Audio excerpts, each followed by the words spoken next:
Edouard Manet nasceu em 1832, 10 anos antes da maioria dos impressionistas, e talvez tenha sido exatamente isso que determinou sua influência única na arte do século XIX. O pai dele era juiz no Ministério da Justiça e a mãe, filha de um diplomata francês e afilhada do rei sueco Carlos. Em outras palavras, a infância de Edouard Manet se passou em um meio extremamente conservador e que valorizava as velhas tradições. E sobre Edouard, o filho mais velho, recaíam grandes expectativas da família. Os pais esperavam que ele se tornasse um advogado bem-sucedido, algo fácil de alcançar devido ao cargo do pai. Porém, desde o começo, algo deu errado. Apesar dos modos refinados e mente brilhante, o jovem Edouard não demonstrou interesse pelas ciências ou pela jurisprudência. O súbito interesse do jovem pelo hobby de pintura do tio, o coronel Fourier, pareceu absurdo e preocupante para os pais. O garoto não podia ser arrancado da oficina do tio nem à força, e este o matriculou em cursos de pintura, que ele mesmo pagava. De vez em quando, levava Edouard ao Louvre e lhe contava sobre os antigos mestres. O jovem começou a pintar por conta própria, desenhando retratos de seus colegas de classe. Foi lá que ele conheceu Antonin Proust, que se tornou seu melhor amigo e, no futuro, ministro da Cultura da França. Isso será significativo na vida de Manet. Após terminar o colégio, aos 16 anos, o jovem declarou aos pais que queria se tornar artista. Os pais, chocados, não queriam nem ouvir falar disso, mas a total incapacidade de Edouard para as ciências e a aversão ao direito fizeram com que buscassem um compromisso. O compromisso foi encontrado ao matricular o jovem em uma escola náutica, para a qual ele também falhou no exame de admissão e, como treinamento, foi enviado em uma viagem de instrução ao Brasil. Foi no navio que o jovem Edouard recebeu sua primeira encomenda como artista. O navio transportava queijos holandeses como carga, mas a exposição à água do mar os descoloriu e fez perder o aspecto comercial. E o capitão do navio, ao ver Manet mais uma vez sentado no convés com seu caderno desenhando o mar, encarregou-o de encontrar uma composição adequada de tintas e devolver ao queijo seu antigo tom amarelo apetitoso. E foi exatamente o que ele fez, para o deleite de seu primeiro cliente. Ao retornar do Brasil, Manet não mudou em nada. A difícil viagem não o afastou da pintura, como seus pais secretamente esperavam. Além disso, ele trouxe consigo muitos esboços e desenhos que finalmente convenceram seus pais da determinação e do talento de Eduardo. A contragosto, eles permitiram que ele iniciasse a carreira artística. Mas para isso, é claro, ele precisava estudar com os melhores e, obrigatoriamente, seguir as tradições e cânones seculares da pintura, para não envergonhar a família. Já de um só, o desejo do primogênito de se tornar artista em vez de ministro constrangia a sociedade onde todos os filhos seguiam os passos dos pais. E Manet, de acordo com o pai, em 1850 escolheu o ateliê de Thomas Couture, um artista famoso que ganhou notoriedade por sua enorme tela histórica Os Romanos de Decadência, exposta no Salão de Paris. 3 anos antes disso. Sua estética se formava a partir da obediência rigorosa às regras de herança das tradições e do respeito aos processos estabelecidos. Vale ressaltar que naquele período somente certos tipos de enredos eram vistos como arte genuína. A arte, na opinião dos contemporâneos de Manet, deveria exaltar a beleza, buscar o ideal e, de forma alguma, abordar a representação do cotidiano prosaico, que na época era desprezivelmente chamado de realismo. Em outras palavras, a arte deveria embelezar a vida e enfeitar as histórias que contava. Por isso, os temas considerados aceitáveis para os alta arte eram os históricos, especialmente sobre a Roma e a Grécia antigas, ou temas mitológicos, que eram o único recipiente decente para corpos nus de atletas e mulheres voluptuosas. Já a representação de homens e mulheres contemporâneos em seus fraques, vestidos e roupas comuns, por outro lado, deveria ser evitada, pois oferecia motivos demasiadamente banais e até mesmo antartísticos. Menos dignas, mas ainda aceitáveis, eram as cenas e paisagens de países exóticos do Oriente aprovados pela sociedade. Um artista que pintasse romanticamente as areias do deserto poderia aspirar ao reconhecimento, mas mesmo com 100 vezes mais habilidade, seria limitado. Um pasto perto de Amsterdã, com vacas e macieiras. Ele imediatamente seria considerado degradado e caído no realismo. Eu diria que a arte académica daquela época era como um Instagram com filtros e Photoshop, onde as imperfeições da vida real não eram permitidas. Mas os enredos heróicos aumentaram pouco em centenas de anos de existência da pintura, novos mitos não surgiam, ninguém lançou uma nova Bíblia e qualquer novo estilo de pintura era automaticamente rejeitado. Assim, em meados do século XIX, a pintura encontrava-se em um estado terrível de estagnação, se não declínio. Nada de novo acontecia nela há séculos, sempre os mesmos romanos desenfreados nos banquetes, as mesmas batalhas patéticas e retratos entediantes da nobreza. Mas ninguém ousava contestar. A Academia e o Salão de Paris controlavam totalmente o espaço da pintura. O Salão de Paris, que naquela época acontecia apenas uma vez a cada 2 anos, era o único evento que permitia aos artistas se destacarem. Essa exposição de trabalhos com obras selecionadas por um grande júri dava uma chance de vida e reconhecimento à comunidade artística, sendo o único caminho para o sucesso. Por isso, todos faziam exatamente como o partido ordenava. Só um louco poderia se desviar dos cânones e condenar a si mesmo ao realismo. Um louco ou Edouard Manet. Quando entrou no atelier de couture, Manet tinha 18 anos. Como qualquer jovem dessa idade, ele está cheio de planos para conquistar o mundo, mas ao contrário da maioria dos seus colegas, rejeita a rigidez das leis do mundo, da arte, sua inércia e conservadorismo. Desde muito jovem, Manet se interessa pelo mundo real, pelo que acontece ao seu redor e nele fervilha a paixão de transferir a beleza desse mundo para a tela. E no ateliê do artista começa uma verdadeira luta.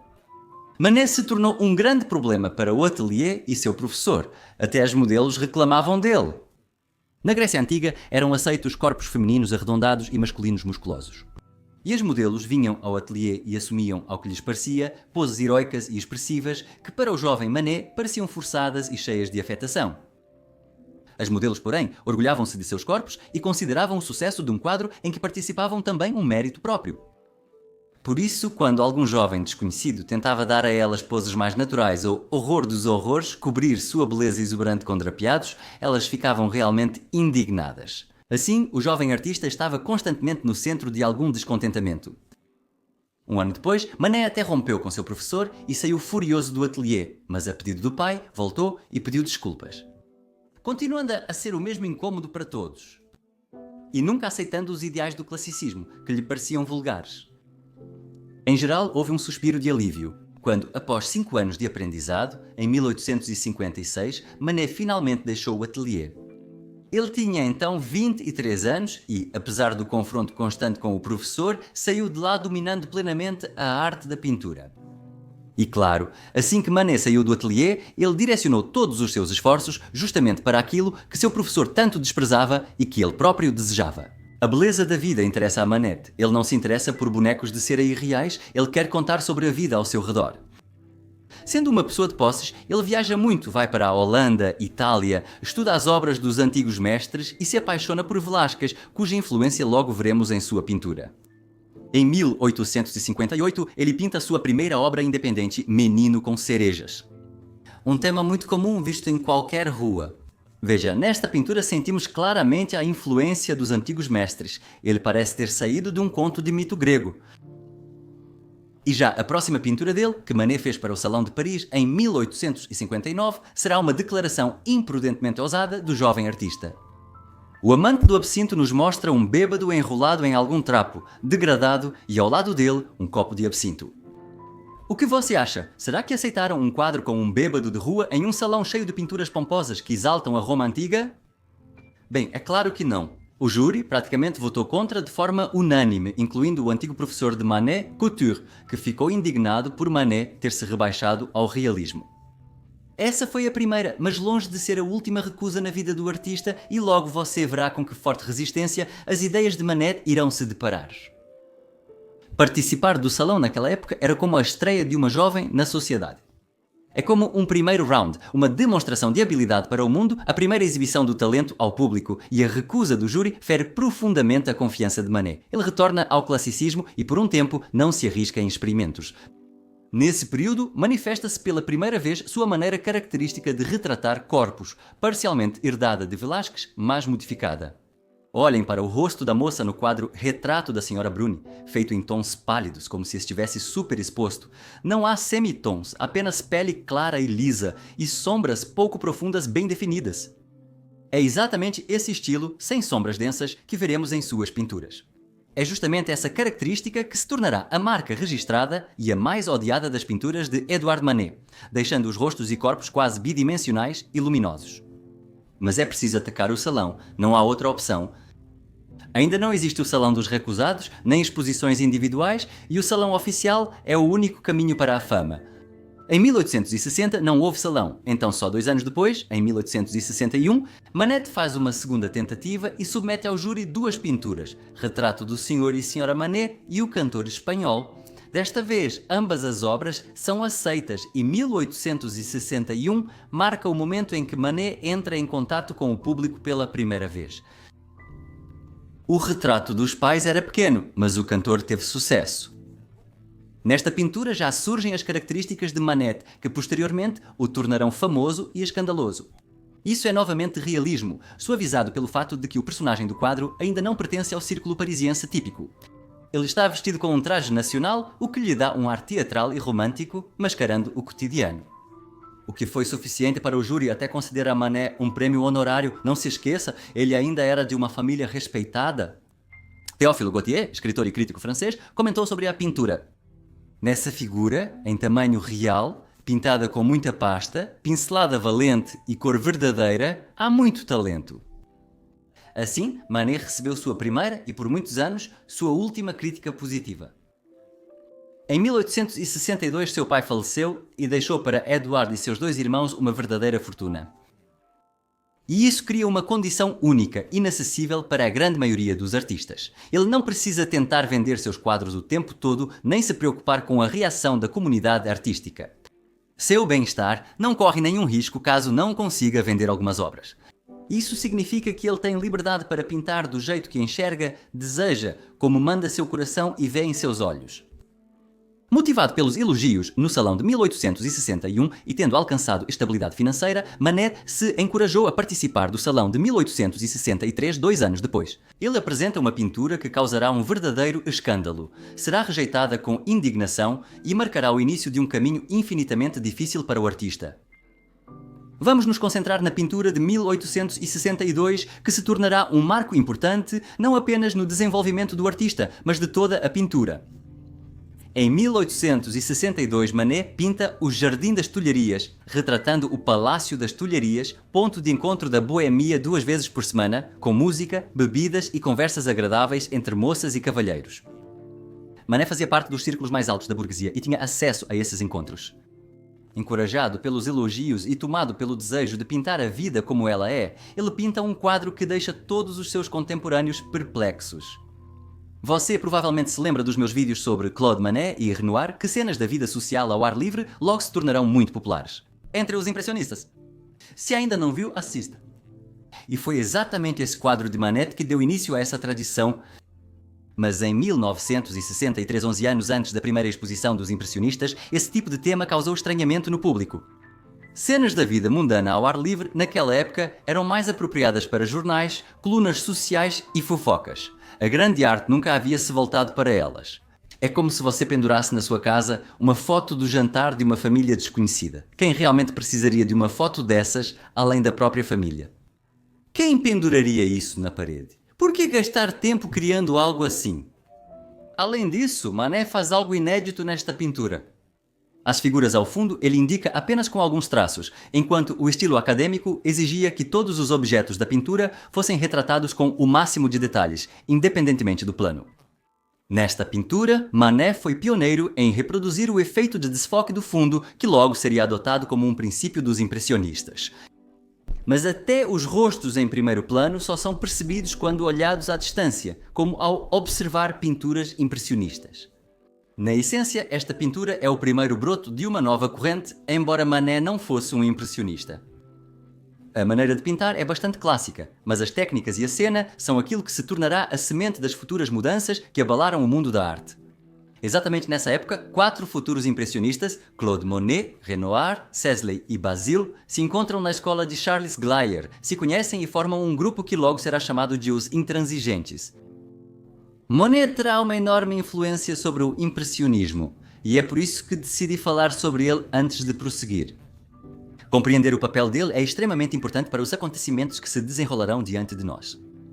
Satie e Lee não foram aceitos no salão, o júri simplesmente não os entendeu. Eles deram de ombros, apontaram para a têmpora e fizeram um gesto depreciativo.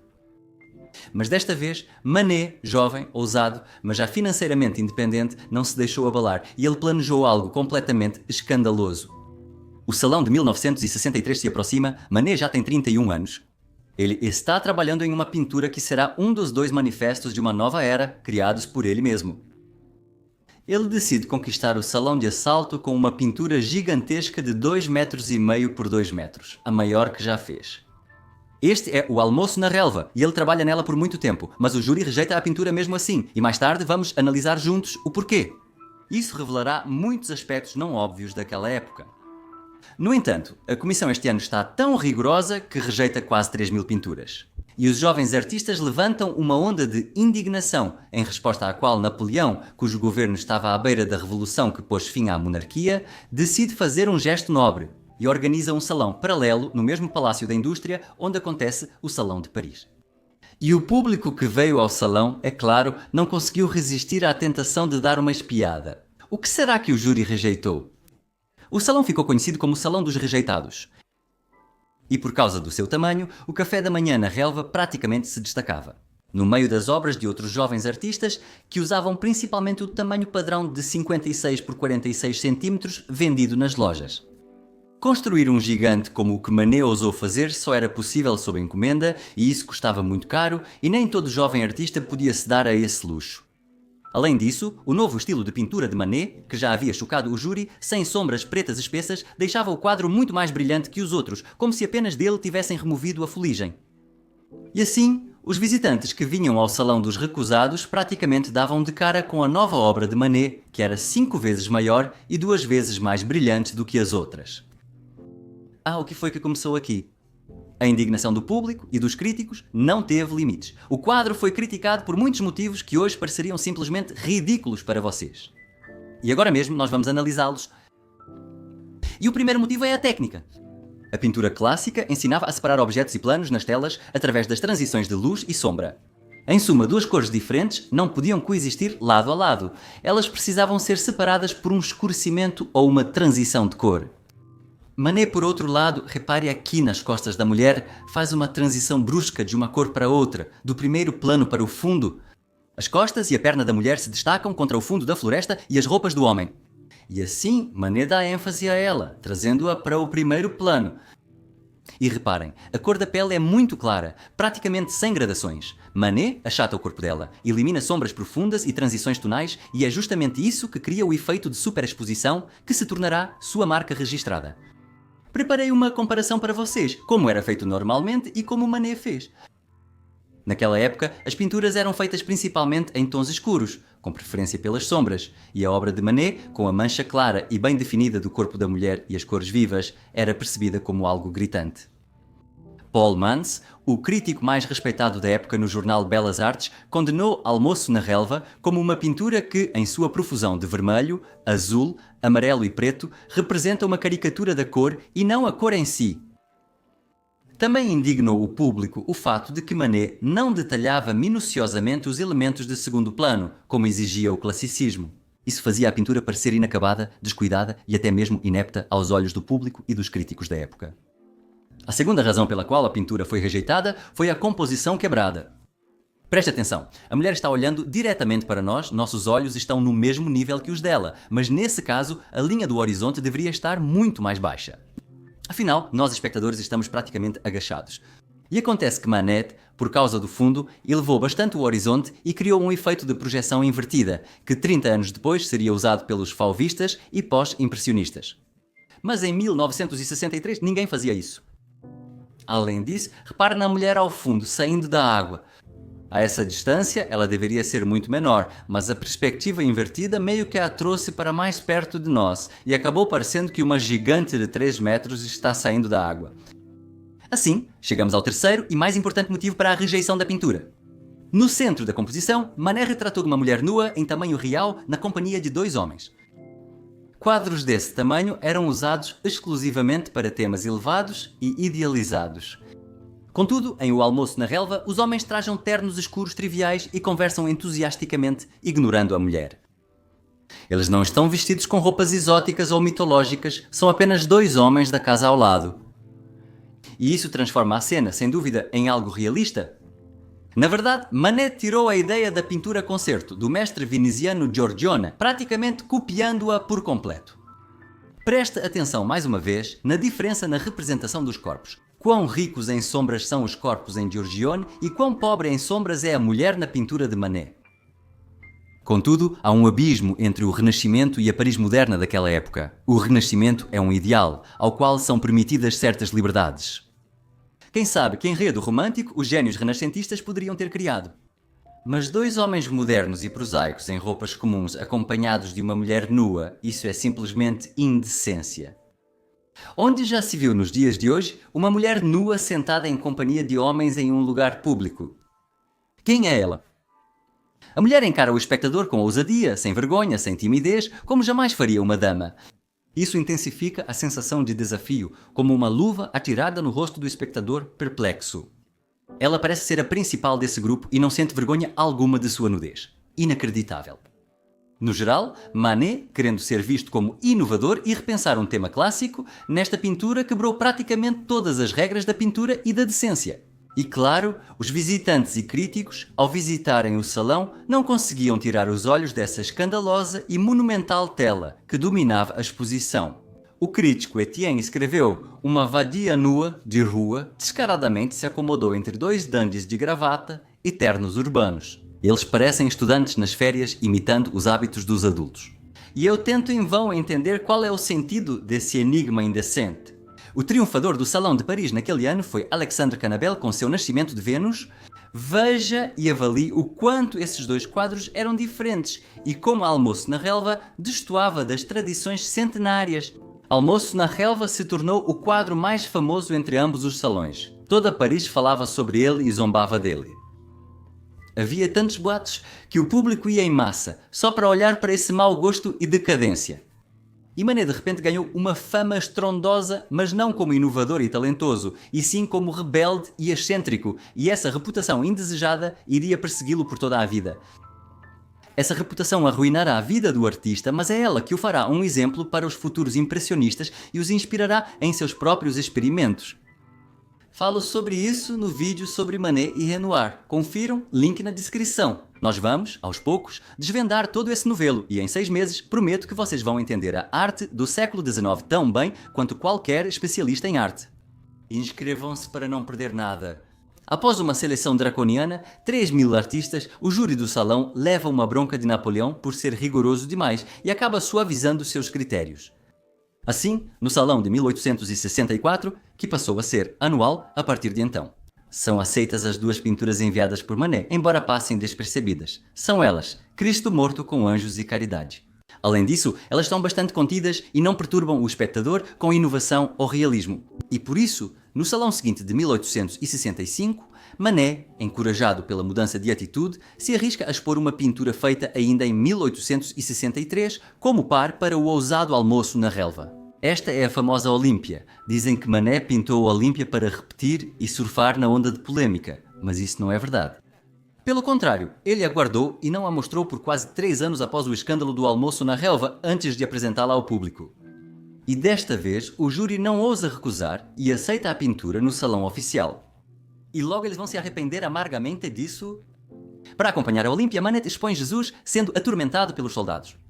Esse tema clássico e o estilo de pintura foram escolhidos para suavizar o impacto causado pela Olímpia. A pintura, também de tamanho impressionante, 2 por 1,5 m, se destaca entre as outras obras, tradicionalmente feitas em tons escuros e apagados. A pele quase branca da Olímpia, com um efeito de superexposição, é feita exatamente no mesmo estilo que o café da manhã na relva. Como se um refletor destacasse o corpo pálido contra o fundo escuro, Manet não contrasta a Olímpia com o ambiente escuro, o gato preto, a criada negra por acaso. Isso enfatiza ainda mais a brancura da pele dela.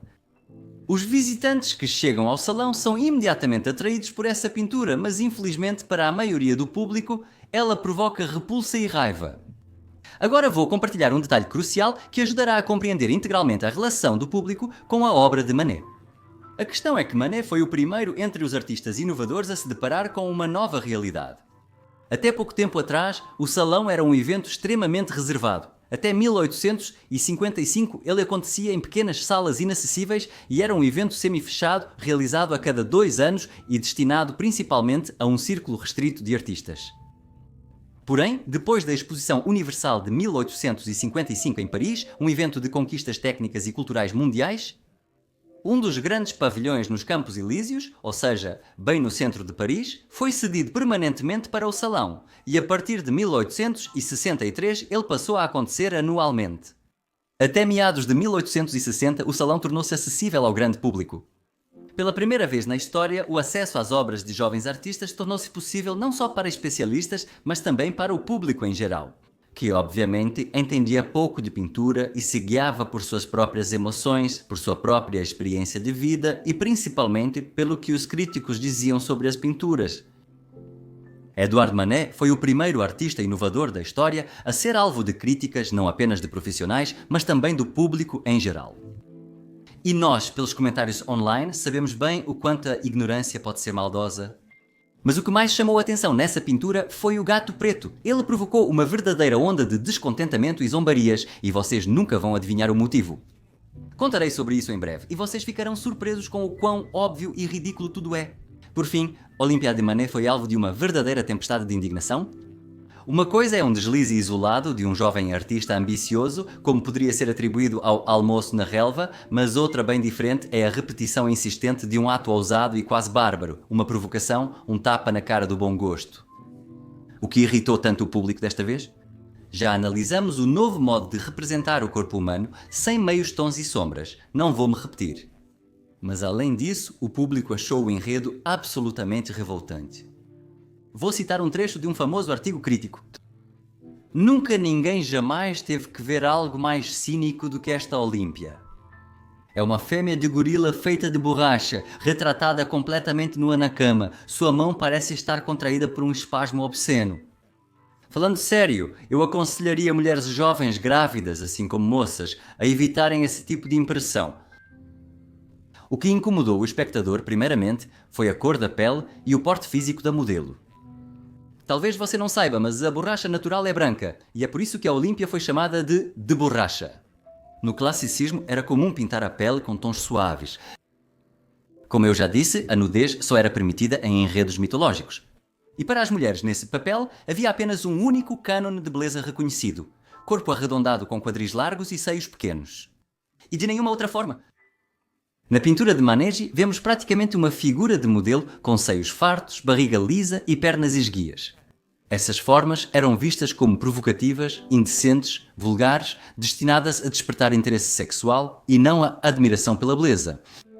É por isso que os corpos masculinos nus na arte clássica eram apresentados sem ênfase nos genitais. Considerava-se indecente distrair o espectador com dimensões impressionantes e deslocar o foco do belo para o corporal, o baixo e o mundano.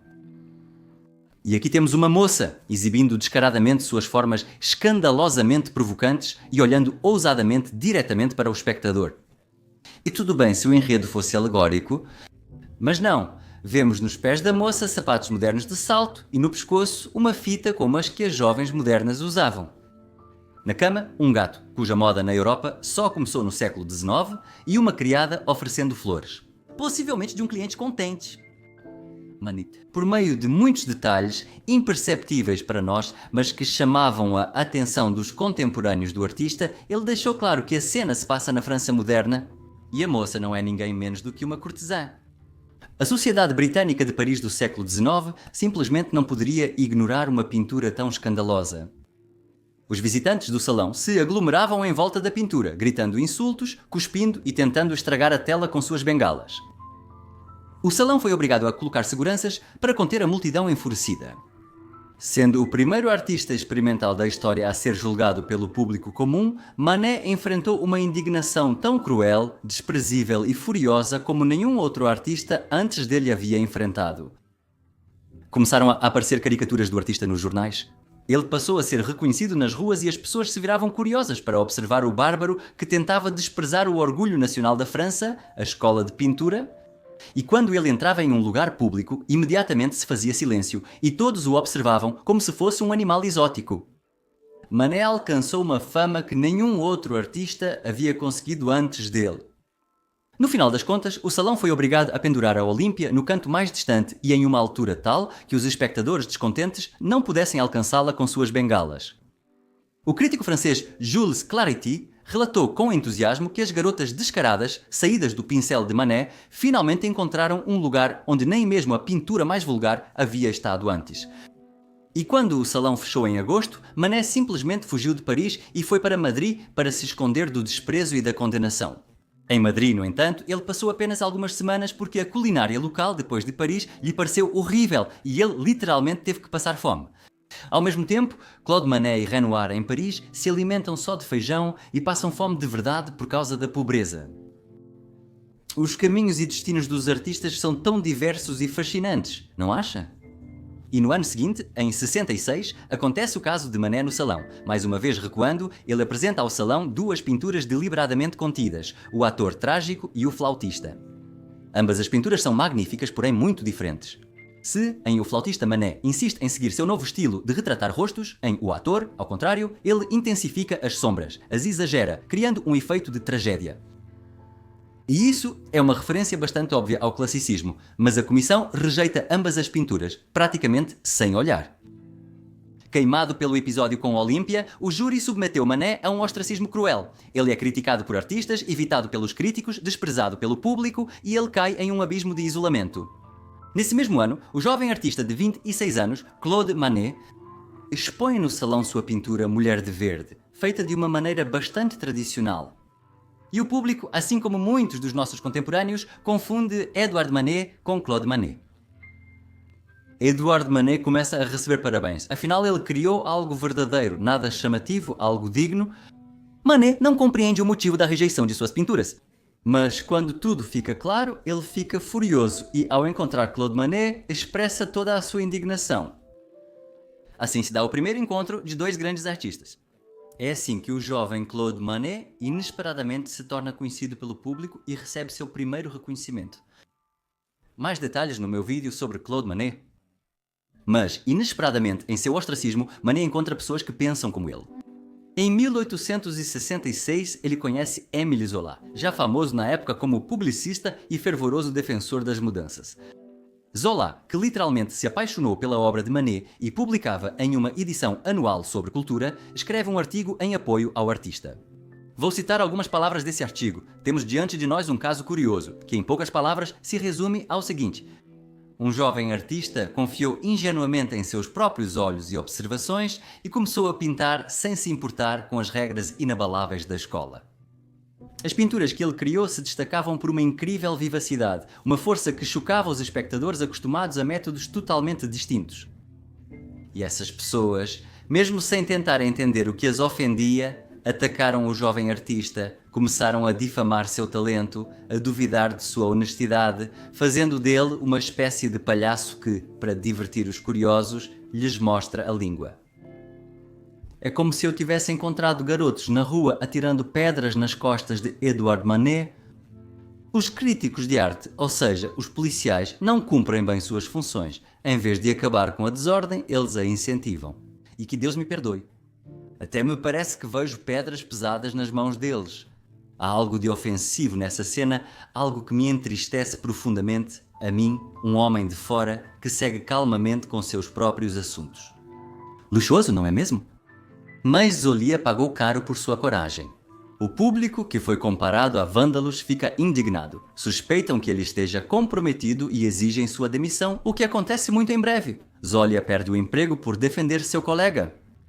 Mas esse ataque ao gosto público, essa defesa, não passaram despercebidos.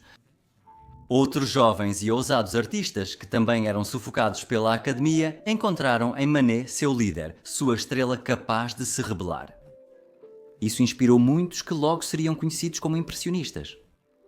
Em 1867 ocorreu a Exposição Universal em Paris e, juntamente com o Salão, foi realizada uma exposição com artistas de todo o mundo.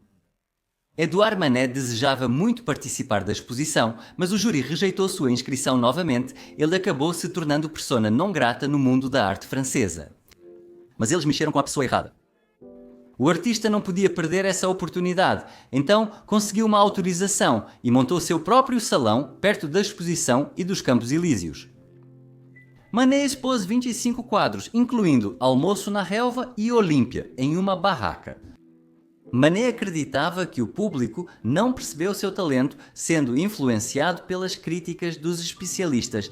Pessoas de toda a Europa vinham para a exposição mundial, desconhecendo o julgamento da sociedade parisiense. Manet acreditava que, se não fosse o público parisiense, ao menos o público de fora reconheceria seu talento ao mostrar suas obras, mas isso não ocorreu.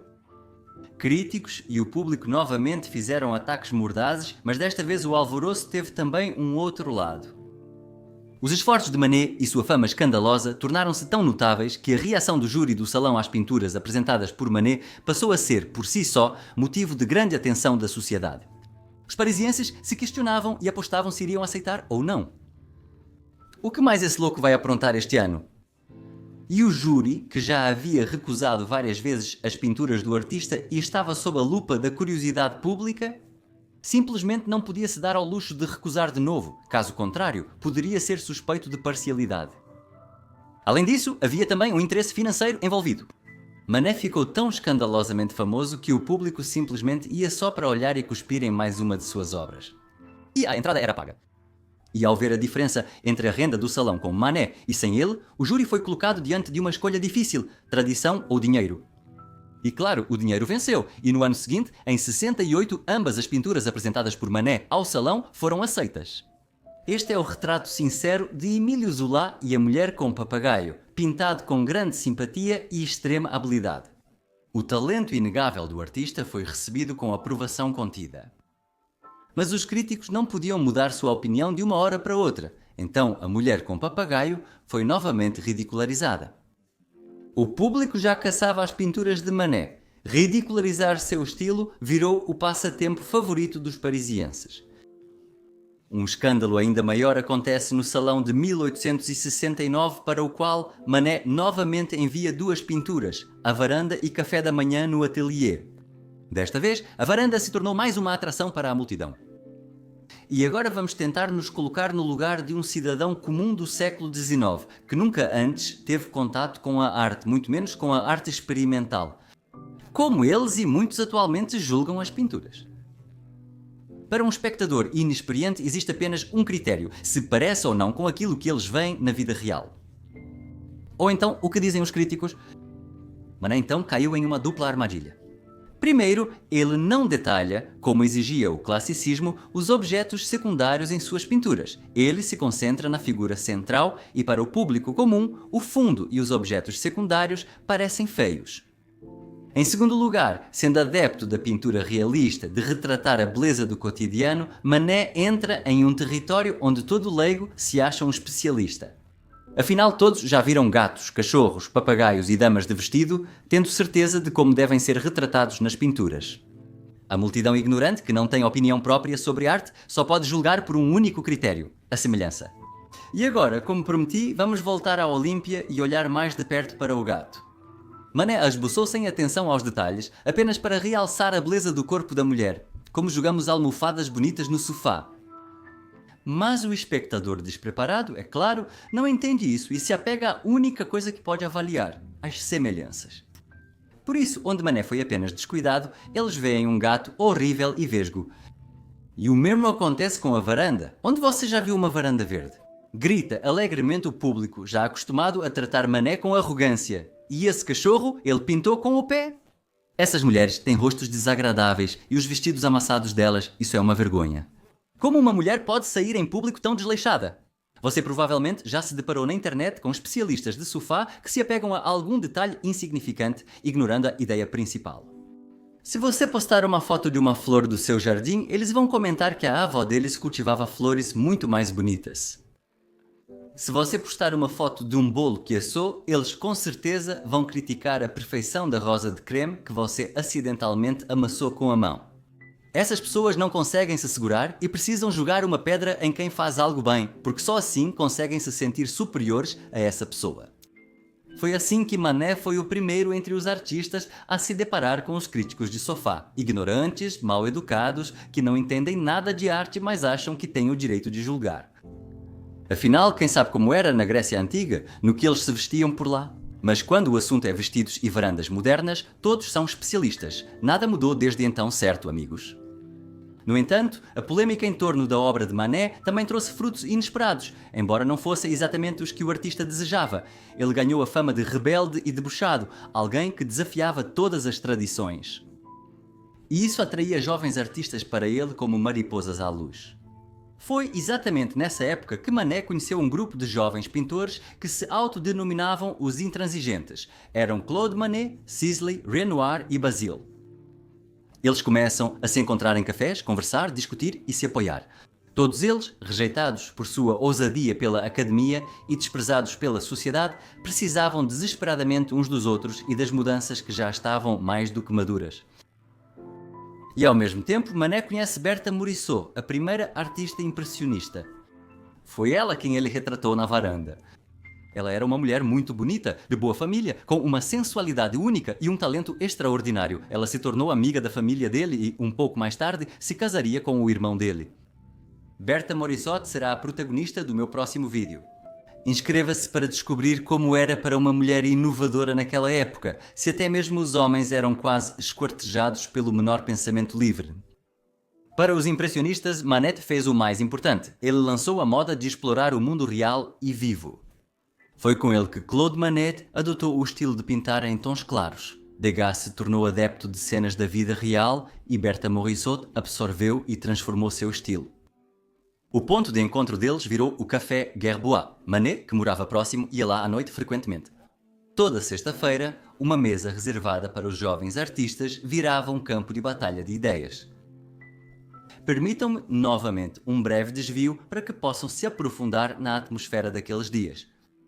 O final dos anos 60 foi uma revolução industrial e tecnológica que gerou uma quantidade incrível de descobertas cuja concentração superava qualquer imaginação. Em Paris, já circula o espírito de revolução e mudanças, e surge uma nova e enorme classe operária, e junto com ela aparece uma nova cultura do cotidiano, cujo ponto de encontro passa a ser o café. No início, eram pequenos estabelecimentos para lanches durante intervalos de turnos de 12 horas. Depois, o número e a qualidade aumentaram, surgindo outros. Os cafés para a classe média não são restaurantes luxuosos, mas sim estabelecimentos comuns e acessíveis, onde é possível comer e beber algo. Desde os anos 50, o número de cafés em Paris cresceu de 4.000 para 42.000, um aumento de 10 vezes. E acontece que, pela primeira vez na história de Paris, surgem lugares públicos onde as pessoas podem se reunir diretamente da rua, se conhecer, beber e conversar. Não é um jantar formal, nem um almoço em casa para o qual é preciso convite, mas simplesmente um local com acesso para todos, onde, com um copo de bebida, se pode passar um tempo agradável. E isso se torna uma tradição da moda e uma base poderosa para ideias que exigem cabeças quentes. A natureza do café como um lugar indispensável para encontros diários foi descrita nos trabalhos de Edvard King. Em 1867 ele escreveu O Enorme Mundo Parisiense. 2 ou 3 vezes por dia as pessoas se reúnem no café. Ele fofoca no café, ele intriga no café, ele trama no café, ele sonha, ele sofre, ele espera no café. E o Café Gerbois se torna exatamente esse lugar de força para os artistas rebeldes, unidos pela sede de mudanças. Manet nunca participou das exposições dos impressionistas, ele seguia seu próprio caminho para conquistar o salão oficial. Mas a influência que ele exerceu nas fases iniciais do movimento foi colossal. Na verdade, ele serviu como bode expiatório, recebeu o primeiro golpe da fúria do público e mostrou que isso não era fatal. Ele não corria riscos, tinha muito dinheiro, mas todos esses escândalos afetavam dramaticamente sua reputação na alta sociedade. E essa ousadia desesperada, beirando a imprudência, inspirava outros também. Manet muito frequentemente encontrava seus temas diretamente no café, captando algum ângulo ou pessoa. E uma dessas descobertas, em breve, o tornaria uma estrela de Paris. No ano de 70, Manet expõe as aulas de música e o retrato de Eva Gonzalez. Acho que vocês já podem adivinhar para qual dos quadros os corvos se reuniram novamente. A imprensa literalmente caçava Manet para mais uma vez zombar dele. Ele era praticamente tratado como um estuprador da arte. Mas logo após o fim do Salão de 1870, eclodiu a Guerra Franco-Prussiana, onde a França perdeu, Paris foi cercada e Napoleão deposto. Todos os artistas deixam Paris, alguns se alistam, como Manet. Após a guerra, ele retorna a uma Paris esvaziada, onde nas ruas já ocorre uma batalha entre a monarquia e a nova república. Chegam os últimos dias do antigo modo de vida, que desapareceu junto com algumas velhas tradições. Em 1971 não houve salão. E nesse intervalo, Manet conhece aquele mesmo Duranruel, o primeiro art dealer, um negociante visionário que salvou o movimento impressionista. E Duranruel se torna o primeiro cliente de Edouard Manet, que já tem 39 anos. Para vender seus quadros, Manet pediu ao famoso pintor belga Alfred Stevens que expusesse alguns deles em sua casa. Duranruel, ao vê-los, prontamente os compra e revende. Satisfeito com o negócio, ele procura Manet e compra dele imediatamente 28 quadros pelo valor total de 38.600 francos. Isso equivale a quase $1 milhão em dinheiro atual. Depois da guerra e do fim da monarquia, a vida retorna a Paris, inclusive aos cafés, tão queridos pelos parisienses. E um dia, justamente naquele café Gerbois, Manet encontra sua modelo ideal, um frequentador assíduo do café, o gravador. Émile Bello senta-se tranquilamente em seu canto e toma cerveja com um ar satisfeito. Manet se apaixona por sua imagem e o convence a posar como modelo. E bem ali, no café, faz esboços, uma caneca de cerveja e um bom ambiente, o que mais Émile Bello poderia querer. E ele se torna o modelo mais paciente e bem-sucedido da vida de Edouard Manet, suportando 80 sessões. Olhe também para esse rosto despreocupado, é impossível não sorrir ao vê-lo. O quadro com uma caneca de cerveja causará uma verdadeira sensação no Salão de 1873? Desde o primeiro dia, reservado apenas para a comunidade profissional, começaram a circular rumores pela cidade de que esse Manet finalmente havia criado algo digno. Artigos elogiosos e críticas entusiasmadas surgem como se viessem de um chifre da abundância. A pintura se torna um símbolo da vida ociosa de Paris. Suas fotorreproduções são vendidas em todos os lugares, bares são abertos com sua imagem e cartões de felicitações com ela fazem um sucesso enorme. Assim como o próprio Manet, Manet se torna o autor da marca gráfica mais famosa e popular do ano. Paris literalmente enlouquece. Mas, ele observa, não é tanto o sucesso de Manet, mas sim a vitória sobre o artista teimoso que, segundo eles pensam, aceitou um acordo ao pintar um tema clássico e contido, tão compreensível para o cidadão comum. E qualquer outro artista certamente teria aproveitado o sucesso. A maioria fazia exatamente isso. Assim que eles descobriam o que agradava ao público e aos académicos, começavam a reproduzir repetidas vezes quadros parecidos uns com os outros, ficando presos na paradigma de uma biruta, seguindo o vento e perdendo toda a independência. Não havia possibilidade de desenvolvimento ou, Deus me livre, de experimentos nessas condições. A poderosa força da reprovação e condenação social, que por sua vez era derivada da ignorância, por si só se tornava a causa da estagnação do mundo da arte da época, um limitador da ousadia. Por isso, não é de se estranhar que no salão seguinte, onde Edouard Manet apresenta duas pinturas, Ferrovia e Polichinelo, voltando novamente ao seu estilo, ocorra mais uma vez um escândalo. Olhem para a Ferrovia. Acho que agora vocês mesmos já podem entender o que nela não agradou ao público e aos críticos. Primeiramente, é claro, ao tema. Ou melhor, como pensavam, sua ausência. Duas heroínas da tela estão paradas. A menina olha para outro lugar, desviando o rosto do espectador. E ainda essas cores tão alegres enquanto a pintura acadêmica exige moderação. Onde estão as sombras? Porque o rosto da mulher se mistura com o pescoço. Enquanto para o espectador atento, essa pintura transmite tranquilidade, a serenidade da vida de uma família comum? Os personagens nela são tão vivos, tão reais, que acreditamos que eles eram exatamente assim. A mãe cuidadosa com um livro e a menina que observa curiosamente a locomotiva através da cerca. Foi no Salão de 1974 que ocorreu um evento que caracteriza perfeitamente a atitude das pessoas em relação à criatividade. Manet, vou contar, Manet era muito amigo da Sra. Matinet, de uma família burguesa rica. Ela gostava muito da companhia dele, dos seus modos refinados e queria muito comprar alguma obra do Manet. Mas ela não entendia nada de arte e não aprovava o jeito estranho de pintar dele, achava desagradável. Permitir-se comprar algo tão condenado e incompreendido. Ela simplesmente não conseguia. Tinha medo, mas queria muito agradar Manet. Como pode acontecer que uma pessoa tão notável escreva de maneira tão bárbara? Exclamava ela. Por isso, quando no Salão de 1974, ela finalmente viu o pequeno quadro de Polichinelle, que não era nada extraordinário, mas era bastante decente. Madame Matinet rapidamente a comprou, pendurou na sala de estar e imediatamente demonstrou sua boa vontade, convidando Manet para uma visita. Como você pode ver, até mesmo editores de jornais e pessoas ricas tinham medo de ir contra a corrente e simplesmente comprar quadros de Manet.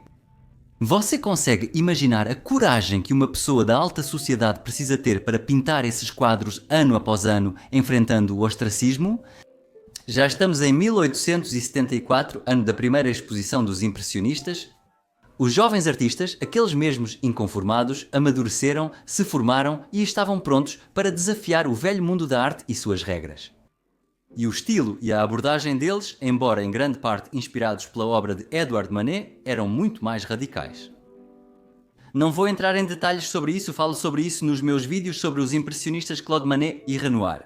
Não deixe de assistir, caso ainda não tenha tido a oportunidade.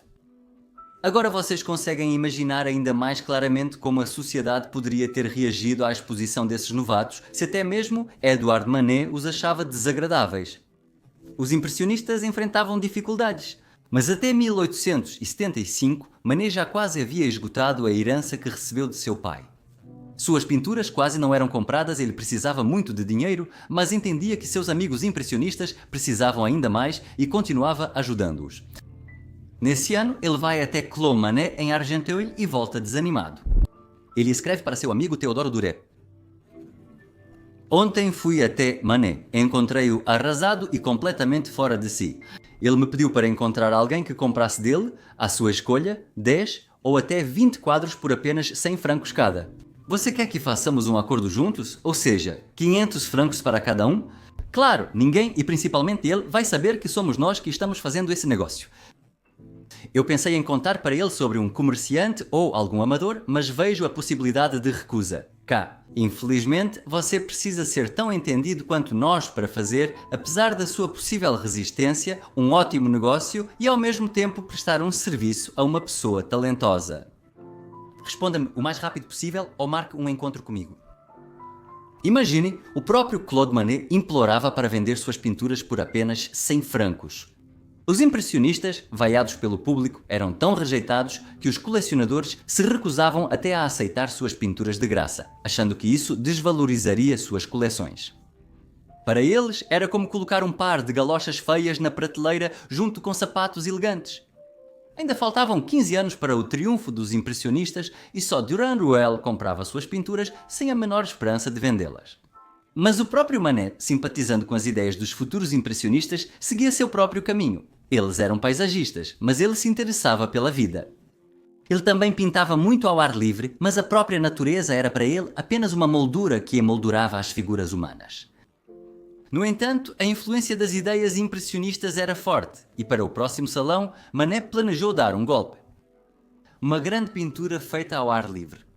Esboçar em poucos dias uma paisagem impressionista de 50 por 40 centímetros é um grande desafio. Para isso, tecnicamente, só é necessária a própria paisagem. Mas já retratar pessoas em tamanho real, essa tarefa exigia muitas artimanhas técnicas e tempo. E, segundo a ideia de Manet, o enredo deveria ser tal que não restasse nenhuma dúvida de que ele não poderia ter sido feito em estúdio. E ele encontra uma mulher adequada e pede ao seu cunhado para posar.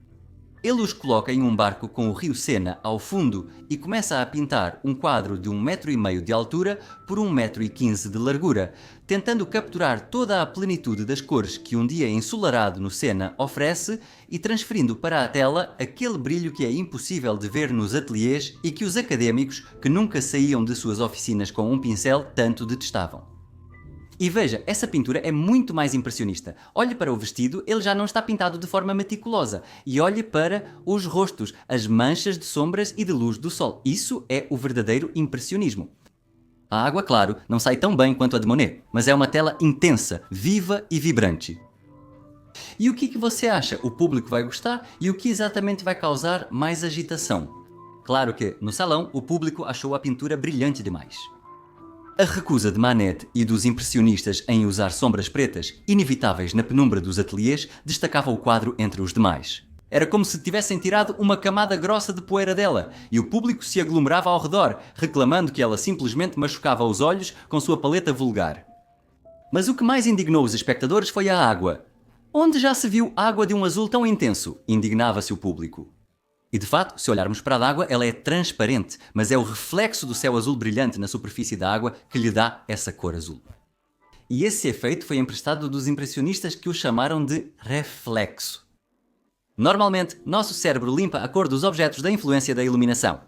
E vemos as árvores verdes tanto de dia quanto ao pôr do sol. Embora, se as fotografarmos, veremos que o sol poente colore a floresta de vermelho.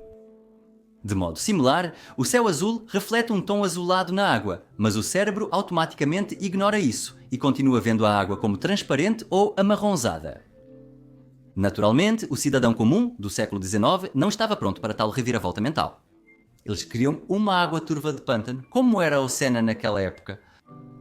E esses personagens, em primeiro lugar, não eram bonitos e, em segundo lugar, eram meio sem graça.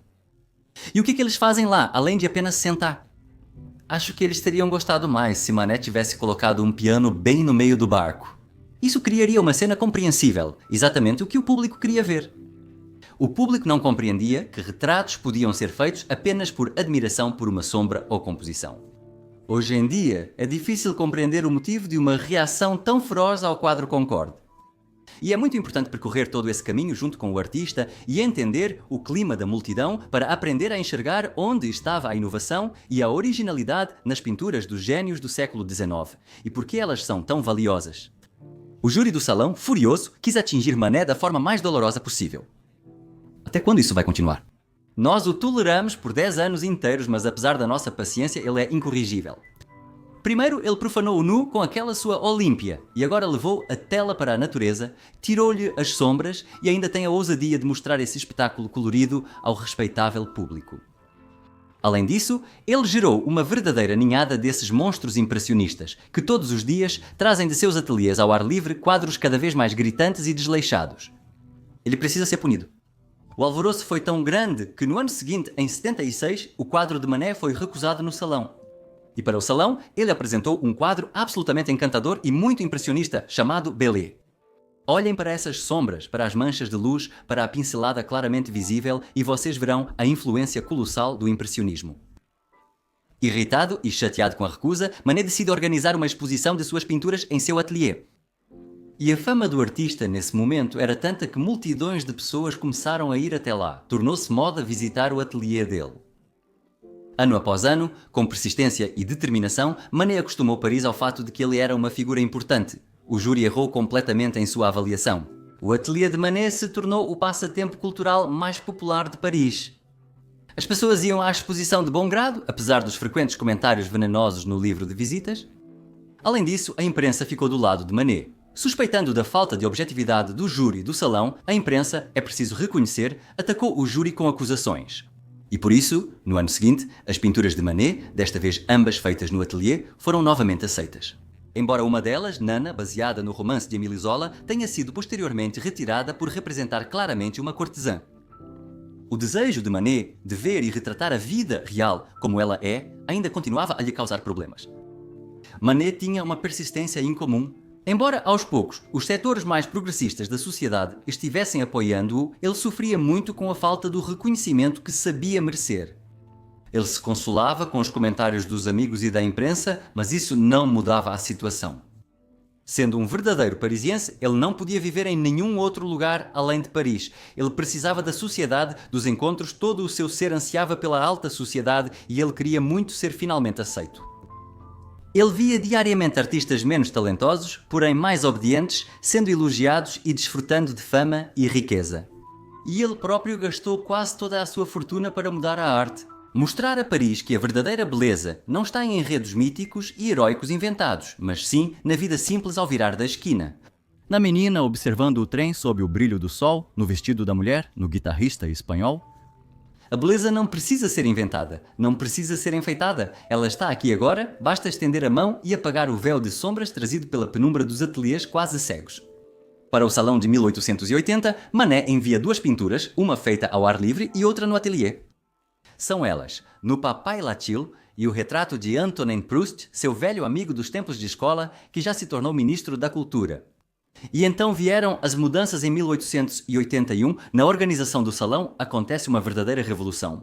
O governo, constantemente criticado por parcialidade e corrupção no júri do salão, abre mão da representação na comissão e introduz uma nova regra.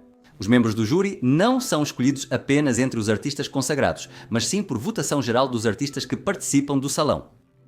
Essa inovação sem precedentes, em 1881, divide o júri do salão em dois grupos quase iguais, tradicionalistas e inovadores.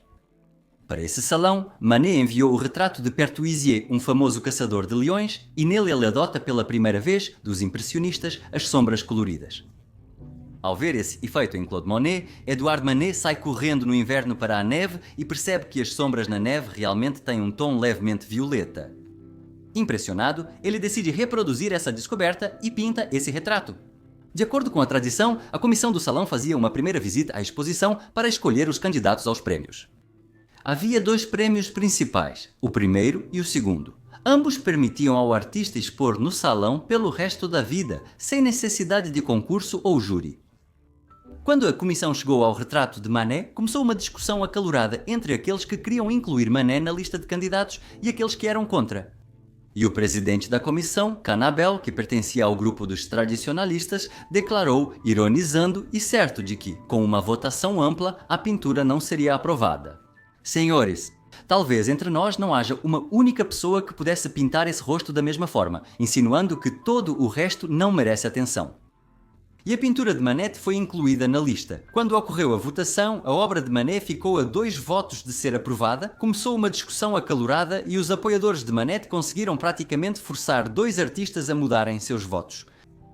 O resultado chocou todos os tradicionalistas, embora até mesmo o próprio presidente da comissão tenha votado contra. A premiação de Manet gerou grande repercussão e dividiu os artistas de Paris em 2 grupos. Os tradicionalistas chegaram a sugerir a criação de uma lista negra dos artistas que ousaram votar em Manet. Nessa lista havia 17 pessoas. Mas os tradicionalistas indignados tiveram que admitir que a influência de Manet sobre os jovens artistas se tornou enorme. Diante de sua incrível perseverança, os jovens artistas se inspiravam em novas ideias. E muitos deles abandonaram as regras rígidas, as sombras escuras e o trabalho em ateliês. Em 20 anos, de 1861 a 1881, as regras do jogo mudaram radicalmente. E só um cego poderia não ver isso?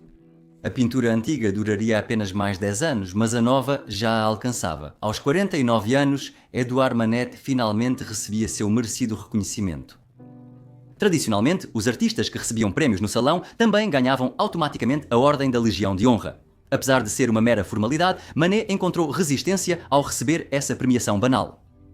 O ministro da Cultura era seu amigo de infância, Antonin Proust, que, contando com o apoio de Léon Gambetta, o primeiro-ministro e também amigo. Monet apresentou a lista ao presidente da França, Jules Grévy, e este, ao ver a lista de Monet, declarou que vetaria a premiação.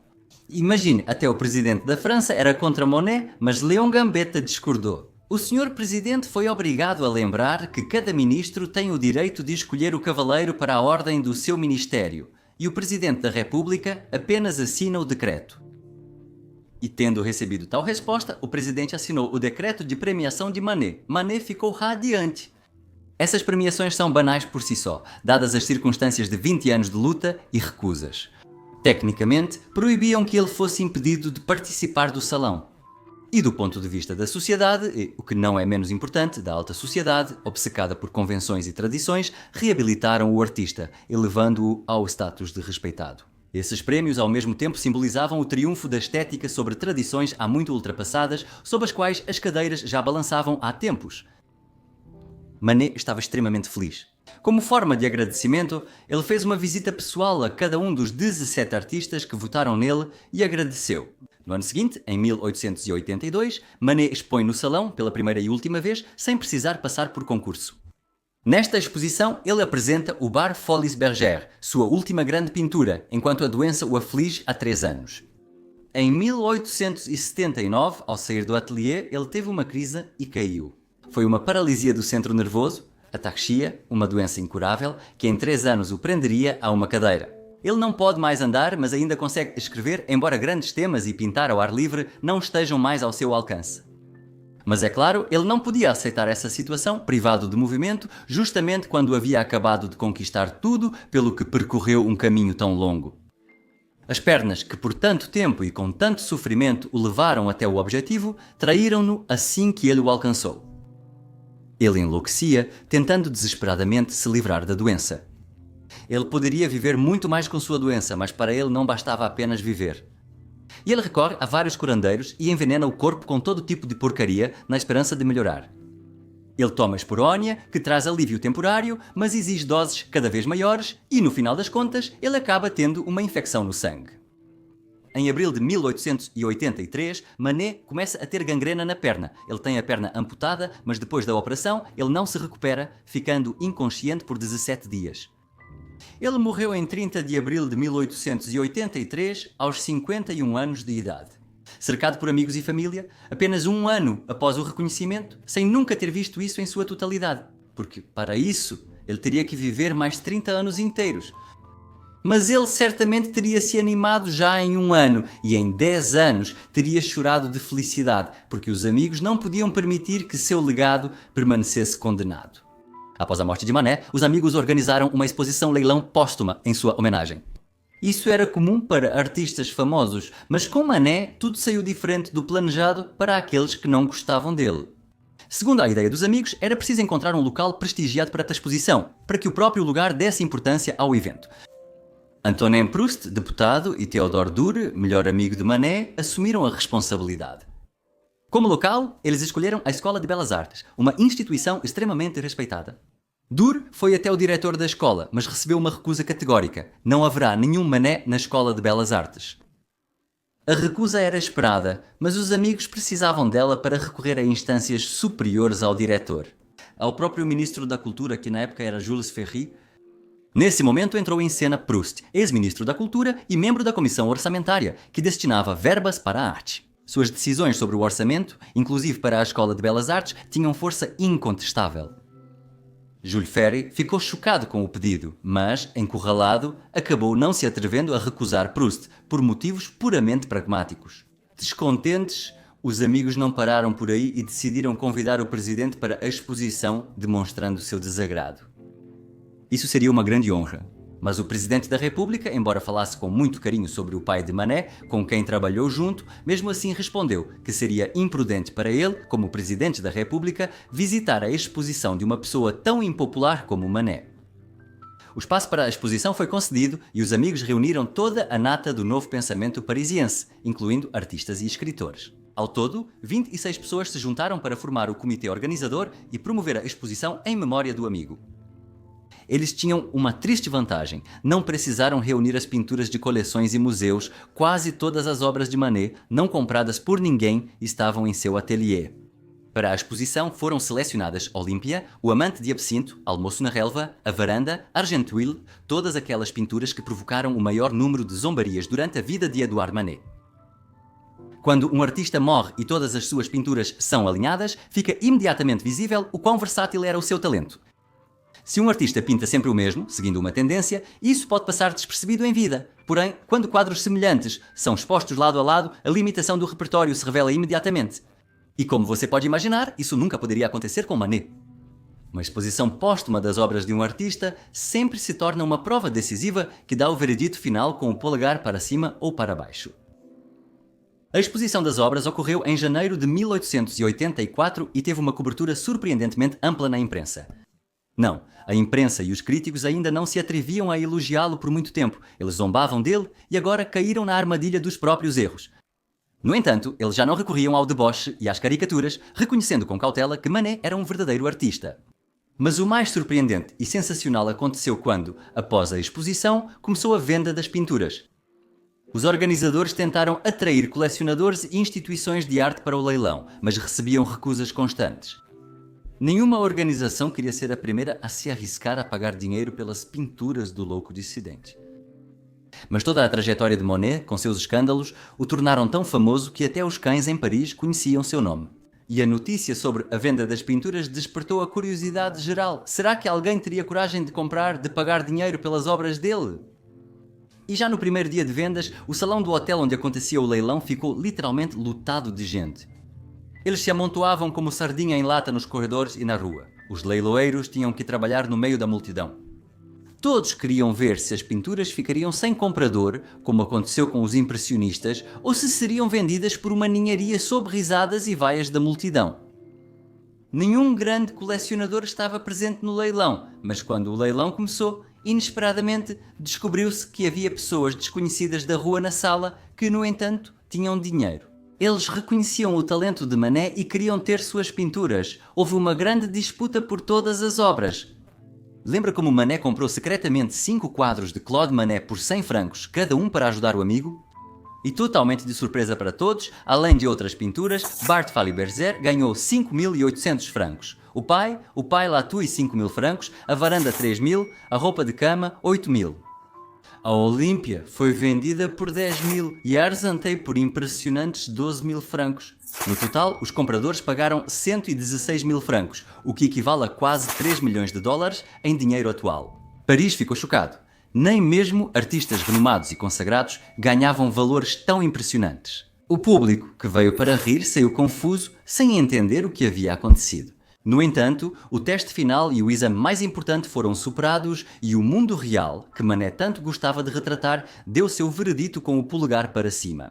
E 5 anos depois, Paris sediou novamente a Exposição Universal, onde pela primeira vez foram exibidas obras dos maiores artistas do último século. Foi uma grande honra, e Manet entrou para a lista dos artistas. Foram selecionadas 14 de suas obras, exatamente aquelas pinturas pelas quais o artista foi tão atormentado em vida. Suas pinturas se destacavam pelo brilho e originalidade em meio aos temas sombrios do classicismo. E os conhecedores de todo o mundo eram atraídos por elas como mariposas pela luz, ficando cativados pelos trabalhos do artista. E veja o que vai acontecer a seguir. Na exposição, Olímpia chamou a atenção de um magnata dos Estados Unidos e ele decidiu comprá-la a qualquer custo. Se você se lembra, no leilão ela foi vendida por 10.000 francos. Ele ofereceu incríveis 20.000. Mas os amigos de Manet decidiram que a França não deveria perder esse quadro e tiveram uma ideia genial. Eles anunciaram uma arrecadação nacional para superar esse valor, comprar o quadro da viúva e oferecê-lo ao Estado, que até então nem queria muito a obra. A arrecadação foi anunciada nos jornais e, de repente, ficou claro que Manet já era amado há muito tempo. O processo, sob constante atenção da imprensa e dos franceses, levou quase um ano, transformando-se em uma loteria nacional. A responsabilidade de arrecadar o dinheiro era toda de Claude Monet, e ele conseguiu. Claude Monet ofereceu ao governo a Olímpia como um presente do povo da França, e essa foi a vingança perfeita da França. Foi oferecida a pintura mais desprezada e mais condenada de Claude Monet, aquela que marcou o início do seu ostracismo. E não foi algum funcionário que a ofereceu, mas sim aqueles que são o verdadeiro poder do país, os cidadãos. Naturalmente, essa ideia provocou uma forte resistência nos círculos tradicionalistas e começou uma verdadeira luta nos bastidores, na qual cada lado usou todos os métodos possíveis. A velha guarda simplesmente não podia permitir que Olímpia aparecesse no Museu Estatal. Isso seria uma prova de que eles perseguiram um gênio por 20 anos. Eles sugeriram pegar outra pintura, sugeriram um museu nos arredores da França, fizeram de tudo para não permitir a entrada de Olímpia. Uma instituição estatal, mas cada vez mais artistas ficavam do lado de Manet. E, o mais importante, o povo votou com seu dinheiro. Isso não podia ser ignorado. Os amigos de Manet abdicaram de todos os compromissos. Foi uma batalha decisiva entre o inovador e o reacionário que teve enorme importância para uma França cheia de vida e talentos, apodrecendo sob o peso do academicismo. E por decreto ministerial de 17 de julho de 1890, Olímpia foi aceita no Museu de Luxemburgo. Amigos, que emoção! Foi nesse mesmo ano que começou o tímido reconhecimento dos impressionistas. Em 93 será realizada uma exposição de Claude Monet, cujos quadros chegam a 15.000 francos. E é impossível negar o papel fundamental e trágico, mas absolutamente decisivo, da obra de Edouard Manet. No fato de que a França, o mais terrível inimigo das inovações, finalmente começou, ainda que relutantemente, a se voltar para a nova arte. De frente, um rosto que em breve todos os artistas pintarão sem sombras pretas, no estilo inventado por um pintor tão sedento de reconhecimento, mas que nunca chegou a ver seu próprio triunfo. Inscreva-se no canal, curta este vídeo. Aqui falamos sobre a arte de forma simples e honesta. Tchau a todos.